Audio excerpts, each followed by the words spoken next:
Hi everyone, welcome to this session of PMP or CAPM questions, perfect for preparing for your PMP or CAPM exams, and also perfect for just getting up to speed in project management knowledge and working through project management scenarios like you would in real world scenarios.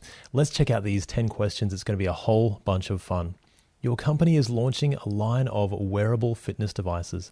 This work includes developing the device, the hardware, software, and compatibility, and executing a global marketing campaign and ongoing management, and aligning efforts with other programs within smart home technology. Who should oversee this initiative? Wow, this is a lot. Okay, but look at our choices. Program manager, project manager, portfolio manager, marketing manager. Where do they all sit? Projects are here, then multiple projects will come under a program, and multiple programs will come under a portfolio, but also operations down the bottom here, or business as usual, or operations. All of these things work to improve operations, which in this case is marketing, but portfolio manager actually oversees all of these things, including the regular business. So I think actually overseeing multiple programs here, so if they're overseeing that, I think it's going to be the portfolio manager. Answer C, there it is. And here is a description of all of them. So we won't need to go through all of those, but check them out on page 9 in your process groups practice guide, which is the relationship between portfolio, program, and projects, and of operations management. Now, wow, that was a little bit out of left field to start with. How did you go? So looking at that difference, still very handy to know. Your company is developing a line of wireless earbuds. As the project manager and functional manager, you're involved in 2 key activities. And we know that as a project manager, sometimes we might be working in the business, but also making a project, making a change. So we can be the functional manager and the project manager at the same time. The functional manager being the manager of that particular area. So we've got designing and developing the earbuds, including hardware, software, and testing, to be completed in 11 months. It has a start and an end date, and it drives a change, so it is a project. Exactly. That means managing the assembly line to ensure continuous production and distribution of the earbuds after launch is operations. So activity A is a project, here it is, and activity B is operations, and that was nice and easy. Answer D. Wonderful stuff. And here is the description. Process Groups Practice Guide, page 4, foundational elements, really the beginning elements of understanding project management and the differences between that and operations. Quite good to get into. All right, now we're up to the third question. Good stuff. Let's keep going. You are managing a project to develop a custom software solution for a client. During the planning phase, the client informs you that the project must be completed within 6 months to align with their company's product launch schedule. This requirement significantly affects the team's ability to add extra features and might need overtime to work the deadline. How would you recognize this requirement? And we've got, is it a risk, issue, assumption, or constraint? Now, a risk hasn't happened yet, but it could happen in the future. An issue has happened and it's impacting our project. An assumption is something that we believe might happen. So I think it's not an assumption because it's happening. And a constraint is something that impacts our project and our way of working. I think let's lean with constraint because we can't add the extra features that we wanted to. Oh, it's either that or B. Let's go with answer D just in case. Okay, pretty tricky that one actually. A constraint, the fixed 6 month deadline is a clear limitation. Right. Of course it is. Yep, so fixed 6 months, that is a constraint on our project. Okay, and it restricts the project's schedule and scope. Fair enough. Issue refers to a current ongoing problem, but the deadline is not yet a problem, only a restriction. Wow, okay, that really laid it out for us. I think I'm learning something here. Okay, good to know. That was a little bit tricky, but now we've got another question. Will it be just as tricky? Let's find out. During your e-commerce project, the following situations arise. The development team identifies the possibility of delays if key resources are pulled into other projects. Now, this is pretty wordy. So for wordy questions, I like to skip to the end and just see what it's asking us. So match each situation to the correct project management concept. And what are these concepts? Issues, risks, constraints, and assumptions. Again, okay, so we're going through this. Wow, we're really going through this and learning this, which is good. We do need this. So let's see, we can do this as we go now. Now that we know that, we skipped ahead, we cheated a little bit. I think it's for a good reason. The development team identifies the possibility of delays. Possibility is a risk. It could happen. We don't know if it's going to happen. The company's servers crash unexpectedly, halting development. That's an issue. It's happened already. It's affecting us. It's believed that users will have internet access to download updates. It's an assumption. Because we're assuming it. The budget is capped at $500,000. Again, that is our constraint.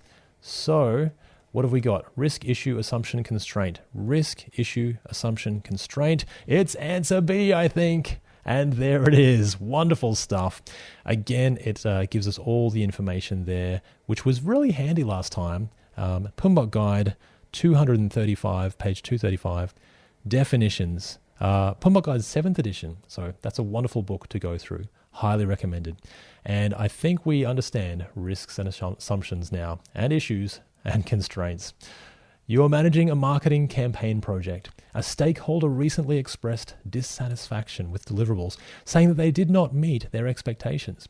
You discover the team understood the requirements, but hesitated to seek clarification due to a lack of confidence and feeling intimidated by the stakeholders. What should we do? Should we ask the project sponsor to intervene to improve stakeholder engagement? Really, we want to make sure that we're doing our job and other people are doing their job. So is it the project sponsor's job to intervene here? No, it's our job.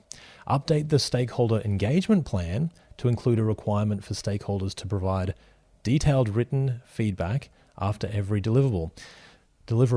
I think that's not really being as direct as we could be.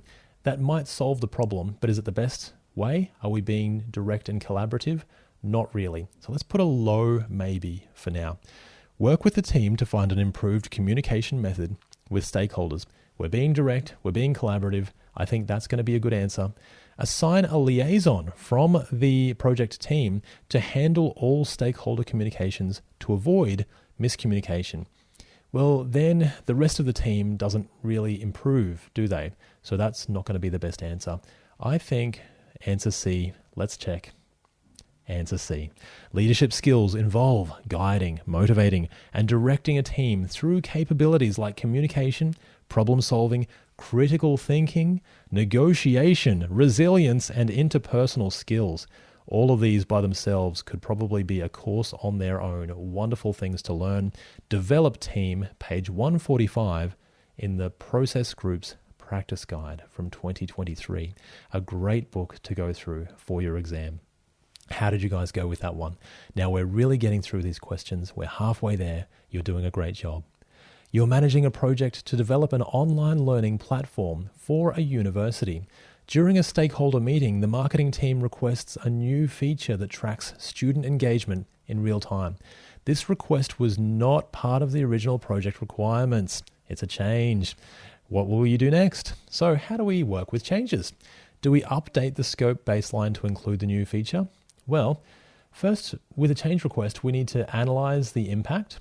So check, is it going to impact us? Then we take it to the change control board. They approve or reject. Then we communicate. That's my communication person giving their communication. My drawing skills, I don't know if they're getting better or not. I don't think they are. Anyway, long story short, we can follow that process right here. Don't follow my drawings, follow the process. Update the scope baseline, that's a no. Approve the request, we're not at that yet, so that's a no. Review the scope statement and change control process, sounds promising. Reject the request as it's outside the original project scope, that's also a no. We want to go through the proper analysis here, so let's go with answer C. There it is. Reviewing that scope statement and change control process ensures the request is evaluated based on its impact, cost, schedule, and benefits before deciding on what to do or taking it to the deciders. So we actually just want to make their job easier. We want to do that analysis so they can make the right decision, the change control board. And there we are, control scope, page 171 in the process groups practice guide. Well done, you did a great job. Now let's see what we've got next. You're managing a construction project for a public park. During the execution phase, you become friends with the contractor. They offer you a new watch as a gift. Wow, that sounds lovely. With a comment that they hope to be considered for future projects. What are we going to do?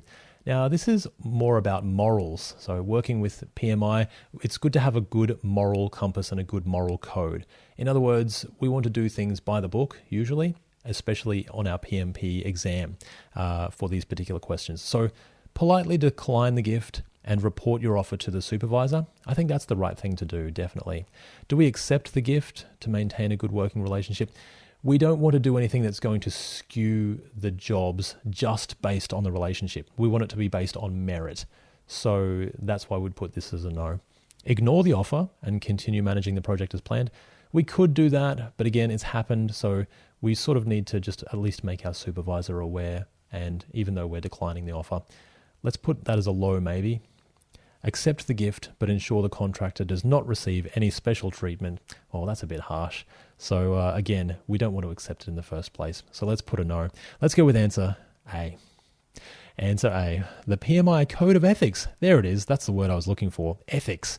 Emphasizes integrity and transparency. Being friends with the contractor is acceptable. However, declining the gift ensures that we avoid conflicts of interest. There you go. This answer says it way better than I ever could. And we maintain our professionalism. Reporting the offer is also makes everyone accountable. So I think that's pretty good. There we are under page 5, the PMI Code of Ethics and Professional Conduct. A good thing to go through and just good to be aware of for the exam. Let's see what we've got next. Your company is transitioning from paper-based processes as an integrated software solution for managing customer orders. 2 key executive managers have been resistant to the change, saying they don't see the tangible benefits that the change will bring. What are we going to tell them? Okay, resistant. Is this about conflict or what else have we got here? Let's see what our answers are. The project will make day-to-day tasks more efficient, saving employees time and effort and money. Okay, I mean, yes, probably. The project will provide additional goodwill with customers in the market. Yes, probably as well. What have we got here? The project helps with increasing brand recognition to assist. Hang on. I know what this is. This is about this is about benefits types. Look at that. That's our key word. Tangible, intangible, and tangible benefits. So tangible is like money or resources or improving something we can physically see. Intangible is brand recognition, goodwill, and strategic alignment. So these 3 here fall under intangible benefits. Still handy to have, but the question, that keyword, is our tip. Let's go with answer A. It's money, it's tangible, we can see it and feel it, and that's why we want to choose answer A. This response highlights the tangible benefits of the change, emphasizing improved efficiency and time savings. Page 6 in the process groups practice guide. Wonderful stuff. All right, the last 2 questions. You're doing a fantastic job. Let's get through this. You've just begun work in a new organization where they are setting up a new PMO for the first time. Organizational project maturity is low, and a few key executives have commented on what a project should or shouldn't be. What is not a good reason to start a project? Okay, let's have a look. To meet regulatory, legal, or social requirements. We make a change because of that, yes. To maintain ongoing operations on a production line, that is business as usual or operations.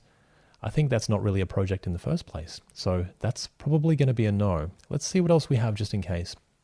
To implement or change business strategies, it's a change. Usually it has a time frame, a fixed time frame. That's a project. to satisfy stakeholder requests or needs. That can be a change for our project as well. So what's not a good reason is just ongoing operations. Answer B. Let's see. Answer B. Projects bring about change and business value within a fixed time frame, changing things from the current state to the future state. They're not business as usual or ongoing operations. And page 5 in the process group's practice guide. Now we're up to the last question, so you've done such a wonderful job. Let's get into this one. A manufacturing company is experiencing an increase in product returns due to defects. Customers have reported dissatisfaction with the product's durability and reliability, which is impacting the company's reputation and market share. In order to address this issue and resolve the problem quickly, what will your project focus on? Is this a question about quality, for example, grade, quality and grade of an item maybe? Let's have a look. Do we recommend a new marketing campaign to improve the company's reputation and market share? That's not really our project, and it's not really addressing the root cause of the issue. So let's say no. Raise a change request to ensure more durable product materials on your project. Maybe, let's put that as a maybe for now. Establish quality management processes and regular stakeholder feedback. This is difficult because we don't know what the project is that we're working on either. So that's also a fair maybe.